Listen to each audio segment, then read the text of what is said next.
उठाई है पोस्ट भरने की, ये एक तरह से बहुत बड़ी मांग है और बहुत दिनों से की जा रही मांग है। जितनी भी हमारी आरसीएम होती है उनमें सब में 2-3 सर्किल से ये मुद्दा रहता ही और 18 साल से मैं देख रहा हूँ हमारे ऑफिस में 7 एडमिनिस्ट्रेशन की पोस्ट है, कभी भी 3 से ज्यादा भरी हुई मैंने देखी नहीं। और पिछले 10 साल में तो हालात ऐसे हैं कि एवरेज एक व्यक्ति रहा है 10 साल में और 6 पोस्ट खाली रही है।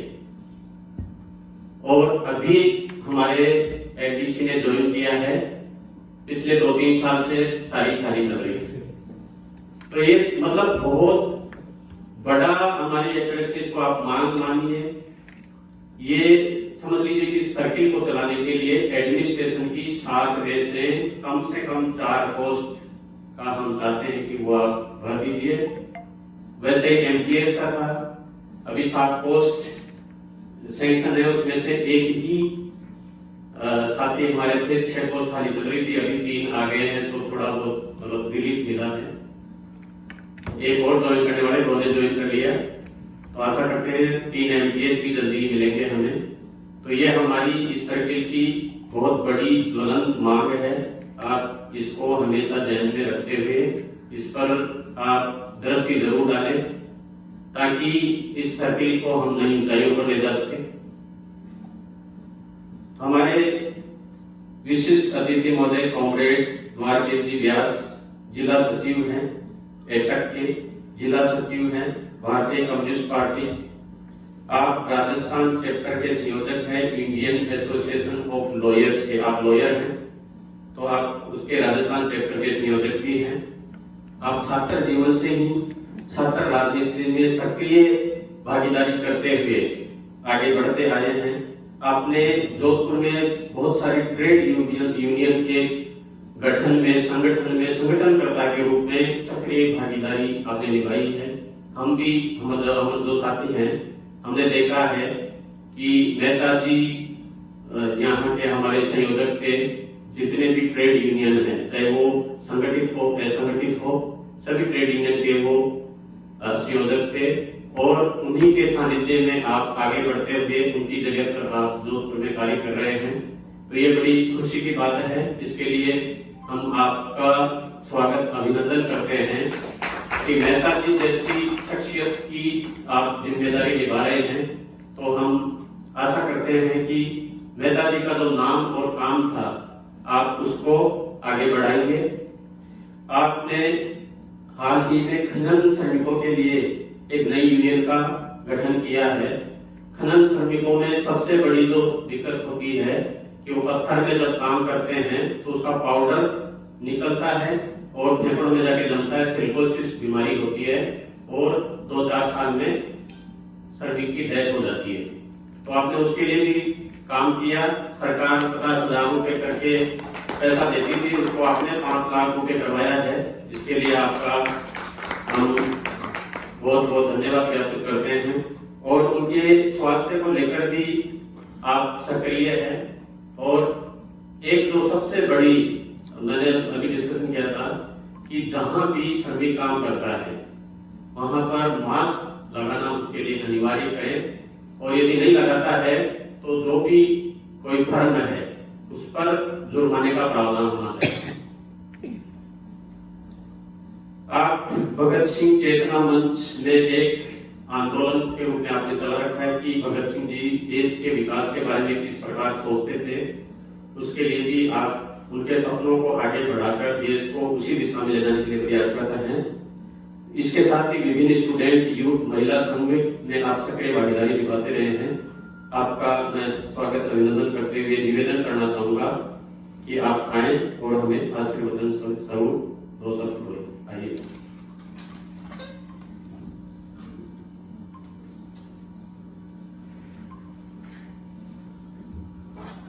साथियों, biological survey of India, botanical survey of India और इसका एम्प्लॉयज एसोसिएशन का जो राष्ट्रीय अधिवेशन शिलोंग में होने जा रहा है और उसकी कड़ी में आज हम लोग इस रीजनल कॉन्फ्रेंस के रूप में यहाँ एकत्रित हुए हैं।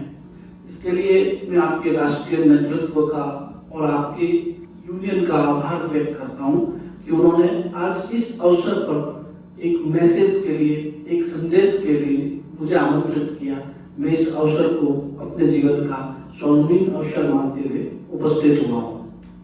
साथियों, हमने कार्यक्रम की शुरुआत की तो माँ सरस्वती का दीप प्रज्वलन किया, जो हमारी परंपरा थी। परंपराओं के साथ रहते हुए हम आगे बढ़ रहे हैं। ये हमारे लिए एम्प्लॉयज एसोसिएशन के लिए एक अच्छा संकेत है कि हमने पीछे का भी कुछ नहीं छोड़ा है और आगे के विज्ञान की तरफ भी हम कुछ बाकी नहीं रखना चाहते हैं। तो ये हमने अतीत को साथ में रखते हुए विज्ञान की ऊंचाइयों तक पहुंचने के जिस ध्येय के साथ मैं ज्यादातर यूनियनों में जाता हूँ, कार्यक्रम अटेंड करता हूँ, तो ये चैप्टर कई जगहों पे बाकी रह जाता है। सरस्वती वंदना या सरस्वती का दीप प्रज्वलन नहीं होता है। इसका मुझे थोड़ा मन में रहता है कि हम लोग ट्रेड यूनियंस का काम करते हैं, लेकिन विज्ञानवादी विकासवादी सोच के साथ कहीं न कहीं हम परंपरा से दूर हो रहे हैं, जिसका खामियाजा हमें हमारे संगठनों में भुगतना पड़ता है और आगे चल के हमें नुकसान भी उठाते हैं। साथियों, आज जिस रेफरेंस में हम इस आयोजन को कर रहे हैं और इस स्टेट कॉन्फ्रेंस को कर रहे हैं, इस रीजनल कॉन्फ्रेंस को कर रहे हैं, यह स्थिति एक बहुत विकट स्थिति है। ये बहुत सामान्य स्थिति नहीं है कि हम लोग इस तरह से एकत्रित होकर कुछ कर पा रहे हैं। ये कोई बहुत छोटी स्थिति नहीं है। अभी आपके पूर्व के दो वक्ताओं ने एक ही बात पे प्रकाश डाला कि हमारे पदों में भर्तियां कम है, जितने उपलब्ध पद हैं उसके अकॉर्डिंग भी हमारे यहाँ पे वो जो कर्मचारी होने चाहिए उतने कर्मचारी नहीं है। मुझे आते ही ज्ञात हुआ कि यहाँ 33 रिक्रूटमेंट्स होती है, कम से कम आवश्यकता 33 स्वीकृत पद है। अब स्वीकृत पद 33 है और उसमें 16 और 19 से काम चलाना पड़ रहा है। तो ये हमारे लिए चिंता का विषय नहीं, इस देश की केंद्रीय सरकार के लिए चिंता का विषय होना चाहिए कि जिस संस्थान को हमने खड़ा किया उस संस्थान में जितने पदों की स्वीकृतियां हमें दी, उन स्वीकृत पदों को भी अगर हम पूरा नहीं कर पा रहे हैं तो इस देश को चलाने में हम कैसे सक्षम हो पाएंगे। इस देश के एक वनस्पति सर्वे का विभाग है और वनस्पति सर्वे का विभाग कोई नया तो नहीं है। अंग्रेजों ने तो 1890 में बनाया, उससे पहले महर्षि चरक तो उस समय ही लग गए थे कि जो वनस्पति काम की नहीं होगी उसके ऊपर रिसर्च करूंगा। उन्होंने तो सारी वनस्पतियों को खोज के चरक शास्त्र लिख डाला और आज सारी वनस्पतियां हमारे काम आती है। तो हमारा इतिहास भी उन कामों को करता था जो हमारा विज्ञान करता है। लेकिन उस समय हमने महर्षि चरक जैसे लोग दिए, तो हमें अगर आने वाले समय में अच्छे साइंटिस्ट देने हैं और इस समाज को अच्छे विज्ञान की तरफ ले जाना है, तो कहीं ना कहीं ऐसी संस्थाओं को जो देश की तरक्की को, देश के विकास को, देश के स्वास्थ्य को और देश के विज्ञान को रोजाना नए अनुसंधान देने के मुकाम हासिल करवाती है, ऐसी संस्थाओं को भी अगर अपन खाली रखेंगे तो ये हमारे देश के लिए बहुत बड़ा चिंता का विषय है। इसलिए जो केंद्र से साथी आए हुए हैं और जो इस कार्यक्रम के बाद आगे जाके बड़े निर्णय लेने में भूमिका अदा करेंगे, उनसे इस पूरे एसोसिएशन हॉल की तरफ से मेरी ये गुजारिश रहेगी कि इस विषय को गंभीरता से लेते हुए कम से कम जो स्वीकृत पद है उतनी भर्ती को कराई दीजिए। हम तो पूरे के पूरे पब्लिक सेक्टर को बचाने में लगे हुए हैं। आज ये देश निजीकरण की तरफ जा रहा है। आज बैंकों का निजीकरण हो रहा है, ट्रेन और एयरपोर्ट और प्रत्येक पब्लिक सेक्टर के संस्थान का निजीकरण किया जा रहा है। ऐसी स्थिति में जब सारा ही काम निजीकरण किया जा रहा है तो देश के पब्लिक सेक्टर को बचाना हमारे लिए चुनौती है। ऐसी स्थिति में इस डिपार्टमेंट को, जहाँ पे पूरे स्टेट में, पूरे भारत में भी जिसकी पूरी शाखाएं नहीं है, रीजनल लेवल पे काम हो रहा है, दो राज्य मिला के एक रीजन बना के काम किया जा रहा है, ऐसे संस्थान में भी अगर कर्मचारियों की कमी है तो ये गंभीर विषय है। हम विश्व गुरु होने की बात करते हैं, हम अंतरराष्ट्रीय स्तर पर दुनिया में परचम फहराने की बात करते हैं, जबकि एक जो विभाग 1890 से चल रहा है उस विभाग की हम राज्य इकाइयां, जिला इकाइयां, स्टेट तहसील इकाइयां तो दूर, अभी रीजनल इकाइयां तक अटके हुए हैं और उनमें भी पद पूरे नहीं है। ये बहुत इस देश के लिए और हमारे लिए, इस लोकतंत्र के लिए शर्मनाक बात है। साथियों, मैं उन तमाम संगठनों में काम करता हूं जो किसी न किसी रूप में देश की आर्थिक गतिविधियों से जुड़े हुए हैं। कहीं न कहीं इस देश के आर्थिक विकास में वो अपना महत्वपूर्ण भूमिका अदा कर रहे हैं और उन संगठनों में काम करते हुए मुझे यह देखने को मिला कि एक तरफ आप जैसे शिक्षित साइंटिस्ट लोग इस देश को चलाने में भूमिका अदा कर रहे हैं, तो दूसरी तरफ अनपढ़ और बिल्कुल समझहीन लोग भी इस देश के विकास में उतना ही योगदान दे रहे हैं। आपका योगदान, आपकी शिक्षा और आपके संस्कारों से इस देश के लिए महत्वपूर्ण है, लेकिन उनका योगदान, जिनके पास शिक्षा और संस्कार नहीं है, फिर भी किसी न किसी रूप में आप और हमारे साथ जुड़कर काम करते हैं और हमारे संस्थानों को आगे बढ़ाते हैं। मैं इस बात को इस तरह से समझाना चाह रहा हूं कि आप जब यहाँ काम करते हैं तो आपके यहाँ ऐसे बहुत से लोग हैं जो प्राइवेट सेक्टर के हैं, जो किसी न किसी रूप में आपका सहयोग करते हैं, चाहे आपको पानी पिलाने का काम हो और चाहे आपके इस पूरे प्रेमाइसेस की सफाई का काम हो, तो वो इस संगठन की, इस ऑफिस की आत्मा है। वो इस ऑफिस को, ऐसे ऑफिसों को चलाते हैं। उनको हम प्राइवेट लेवल पे ठेका प्रणाली से लाते हैं और काम खत्म होने के बाद उनको घर भेज देते हैं। उनको जीवन में ना तो रिटायरमेंट के बाद अच्छा फंड मिलता है, ना उनकी कोई पेंशन होती है और ना ही कोई सामाजिक सुरक्षा होती है। वो जब तक हमारे साथ रहते हैं, काम करते हैं और जैसे ही उनका काम खत्म होता है और यहाँ से चले जाते हैं, ऐसे लोगों के बारे में कौन सोचेगा? ऐसे लोगों के बारे में सोचने का काम भी हम लोगों का है। तो हम सिर्फ पद भरने की बात नहीं करते हैं। जो लोग हमारे साथ मिलके प्राइवेट सेक्टर में ठेका प्रणाली में काम कर रहे हैं, उनको कम से कम वर्क चार्ज के मैनुअल में तो फिक्स करावें। ऐसे लोगों को ऐसा अनुबंधित करावें कि कम से कम वो अपने जीवन का अंतिम पड़ाव निश्चित तौर पर यहीं पे काम उनको मिलेगा। ऐसी व्यवस्था को उनके लिए कर दें कि ऐसे जो हमारे यूनिट्स में काम करने वाले लोग 5-5, 10-10 साल की सेवा दे चुके हैं, उनको नियमितीकरण तो नहीं कर सकते, लेकिन कम से कम उनको स्थायीकरण तो कराएं कि वो यही काम करेंगे और उनका जीवन गुजर बसर यहीं से होगा। उन लोगों के लिए सोचना भी हमारा दायित्व है। लेकिन क्या होता है कि हम लोग जब काम करते हैं तो इस देश का एम्प्लॉइज दो भागों में बढ़ जाता है, एक ऑर्गेनाइज सेक्टर और एक अनऑर्गेनाइज सेक्टर। ऑर्गेनाइज सेक्टर को पे स्केल होती है, रिटायरमेंट होता है, पेंशन होती है, उसके जीवन की पूरी सुरक्षा होती है। दूसरी तरफ अनऑर्गेनाइज सेक्टर, वो भी देश के विकास के चक्के में बराबर चल रहा है, उसके लिए कुछ भी नहीं होता है। जब हम अपनी मांग को लेकर आवाज उठाने के लिए एकजुट होकर प्रयास कर सकते हैं, तो देश में पब्लिक सेक्टर को बचाने के लिए हमें कुछ प्रयास करने चाहिए। अब कैसे करेंगे ये प्रयास, उस मैसेज को मैं आप लोगों तक पहुंचाने के लिए आया हूं।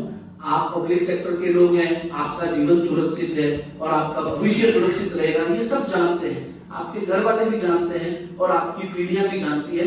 लेकिन इस देश का भविष्य सुरक्षित रखने के लिए, इस समाज का भविष्य सुरक्षित रखने के लिए, आने वाली पीढ़ियों का भविष्य सुरक्षित रखने के लिए हमें ऐसे लोगों को विधानसभाओं में और लोकसभाओं में भेजना पड़ेगा जो आने वाले समय में पब्लिक सेक्टर को बचाने की बात करे, इस देश को अंबानी और अडानी को बेचने की बात नहीं करे। मुझे दुख होता है इस देश के राष्ट्रीय नेतृत्व पर, मुझे दुख होता है इस देश के अलग अलग प्रांतों के नेतृत्व पर, जो आए दिन पब्लिक सेक्टर को खत्म करके प्राइवेट सेक्टर को लाने में एकजुटता से प्रयास कर रहे हैं और इस देश की जो शक्ति है, जो संसाधन है, उसको निजी हाथों में बेचने का प्रयास कर रहे हैं। घर में बूढ़े लोग होते हैं, वो कहते हैं जो कमाएगा वो रहेगा, जो नहीं मेहनत करेगा वो चला जाएगा।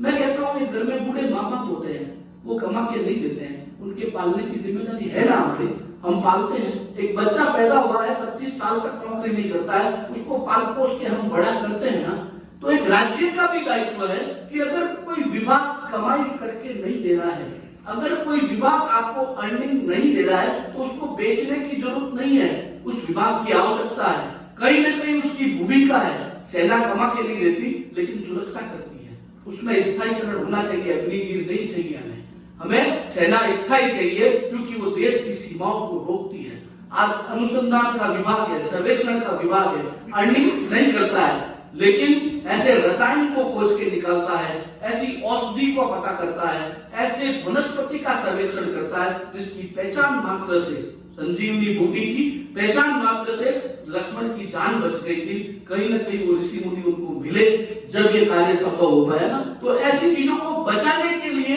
बजट होने की जरूरत है, और हमारे पास एक बहुत बड़ा देश में ऐसे लोगों की जरूरत है, ऐसे संगठनों की जरूरत है, ऐसे पॉलिटिकल पार्टियों की जरूरत है जो ऐसी सोच रखती हो कि पब्लिक सेक्टर बढ़े, क्योंकि उसी में हमारी माता निवास करती है, उसी में हमारे देश के वृद्ध निवास करते हैं, वही हमारा परिवार है। पब्लिक सेक्टर को खत्म करके आप देखते हैं कि इस देश को पूंजीवाद को एक विकल्प के रूप में स्थापित कर देंगे, तो मुझे नहीं लगता कि इस देश में पूंजीवाद कभी विकल्प बन सकता है।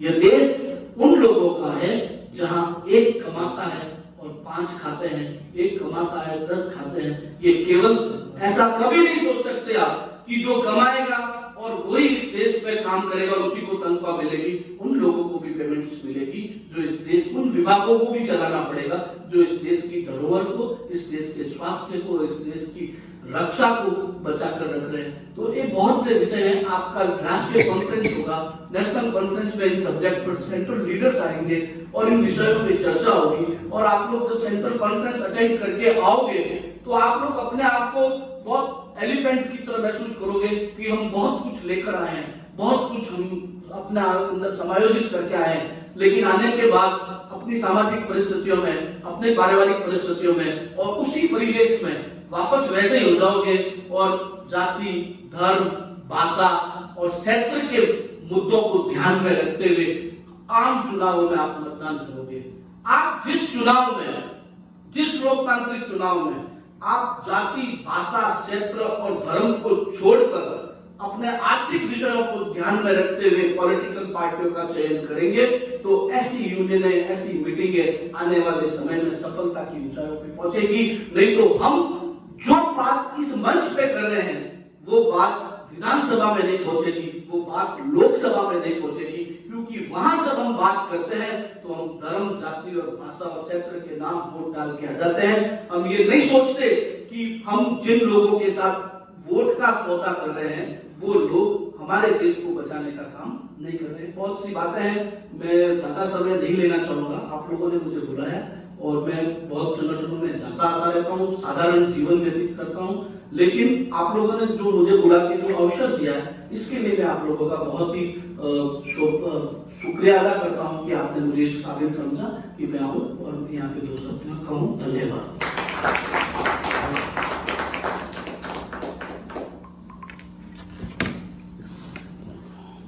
बहुत ही शानदार